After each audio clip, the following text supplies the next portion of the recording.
सोमनाथाय नमः।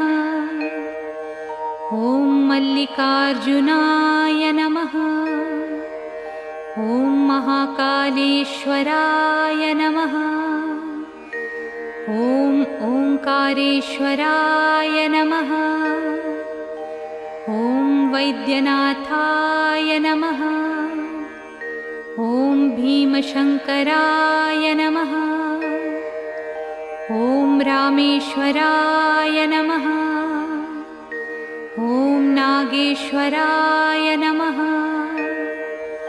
ॐ विश्वेश्वराय नमः। ॐ त्र्यंबकेश्वराय नमः।